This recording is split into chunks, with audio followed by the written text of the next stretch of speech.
इंसानों और जंगली हाथियों के बीच का संघर्ष कोई नई बात नहीं है।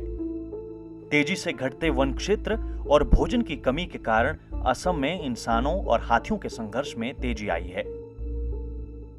तेजी से बढ़ते इस संघर्ष को कम करने के लिए असम के नागांव जिले के वन्यजीव प्रेमी और संरक्षक विनोद दुलु बोरा और उनकी पत्नी मेघना मयूरी हजारिका धान की खेती कर रहे हैं और पेड़ लगा रहे हैं, ताकि जंगली हाथियों का झुंड भोजन के लिए इंसानों की बस्तियों पर धावा नहीं बोले।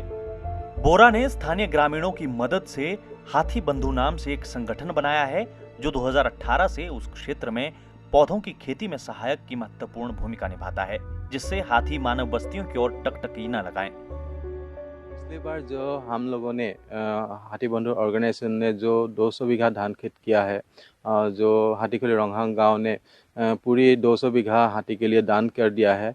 इसके द्वारा हाथी और मानव का संघर्ष बहुत कुछ कम हो गया है और पूरी जनता की रिक्वेस्ट से हम पुनर्बार अभी 600 बीघा खेत कर रहा है, सिर्फ हाथी के लिए 200 बीघा धान और उसके बगल में Napier, broom grass, native grass, नानान तरह का हाथी का खाद्य, जैक फ्रूट, एलिफेंट एप्पल।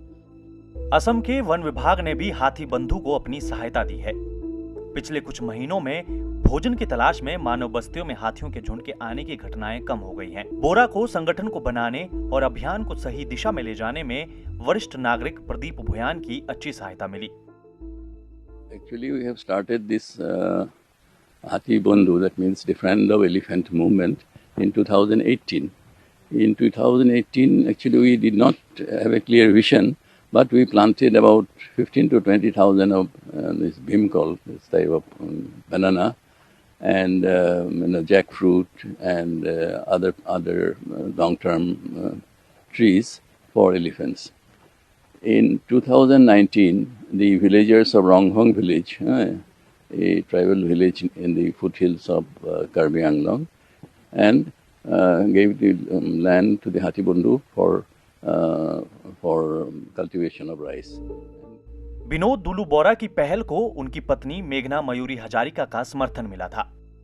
दंपति अपने प्रयासों को परिणाम देने के लिए एक पेड़ के शीर्ष घर पर रह रहा है।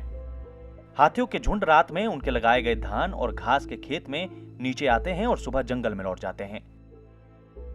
প্ৰতিটো ৰাতি আমি এই হাতীৰ মাজতে টঙি ঘৰতে থাকি পেলাই কটাইছো আৰু হাতীৰ লগতে আমি এনেকে বসবাস কৰি আছো।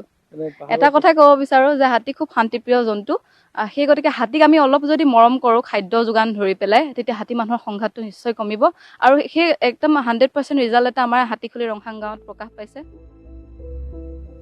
विनोद दुलु बोरा और हाथी बंधु की पहल के बाद क्षेत्र में मानव हाथियों के संघर्ष की घटनाओं में कमी आई है।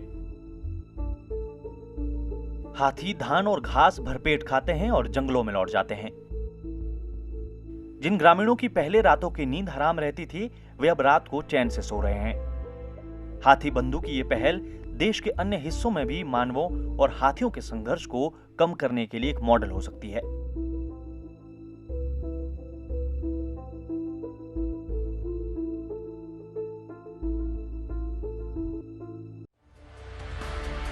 24 घंटे लगातार खबरें देखने के लिए डाउनलोड करें ईटीवी भारत ऐप।